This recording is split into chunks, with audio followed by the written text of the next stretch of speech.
తిరుపతి తొక్కిసలాట ఘటనలో కారకులెవర్నీ వదిలేది లేదని టీటీడీ చైర్మన్ బీఆర్ నాయుడు వెల్లడించారు. తప్పిదం ఎలా జరిగిందనే దానిపై న్యాయ విచారణలో తేలుతుందన్నారు. మృతుల కుటుంబాలకు చెక్కులు సిద్ధం చేశామని, రేపు బాధితుల ఇళ్లకు వెళ్లి అందజేస్తామని ఆయన వివరించారు. మృతుల కుటుంబ సభ్యుల్లో ఒకరికి కాంట్రాక్ట్ ఉద్యోగం ఇస్తామని ప్రకటించారు. మరోవైపు తిరుపతి ఘటనలో మృతుల కుటుంబాలకు టీటీడీ బోర్డు సభ్యులు వ్యక్తిగతంగా కొంతమంది ఆర్థిక సాయం ప్రకటించారు. బోర్డు సభ్యులు సుచిత్రయిల్లా, వేమిరెడ్డి ప్రశాంత్ రెడ్డి చెరో 10 లక్షల రూపాయలు ప్రకటించారు. మరో సభ్యులు ఎంఎస్ రాజు 3 లక్షల రూపాయలు ఇస్తానని ప్రకటించారు. 9 సెంటర్లు పెట్టినా గానీ ఎలాంటి సంఘటన జరగలేదు. ఈ 1-2 చోట్లనే కొంచెం అక్కడ ఉన్నటువంటి ఇబ్బందుల వల్ల, ఆఫీసర్ ఇబ్బందుల వల్ల జరిగింది.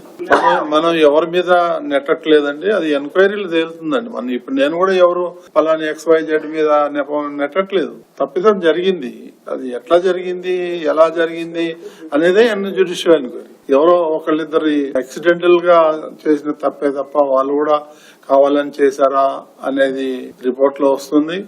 దానికి అనుగుణంగానే మనం చర్యలు తీసుకోవడం జరుగుతుంది.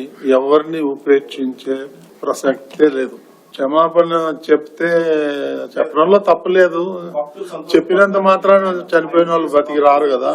అది అవన్నీ ఎవరో ఏదో మాట్లాడారంటే వాటికన్నిటికీ స్పందించాల్సిన అవసరం లేదు. కాకపోతే తప్పిదం జరిగింది, అది ఎలా జరిగింది, ఎట్లా జరిగింది అనేది ఎంక్వైరీ చేస్తారు. బాధ్యుల మీద కఠినమైన చర్యలు తీసుకుంటారు, అందులో ఏమాత్రం డౌట్ లేదు.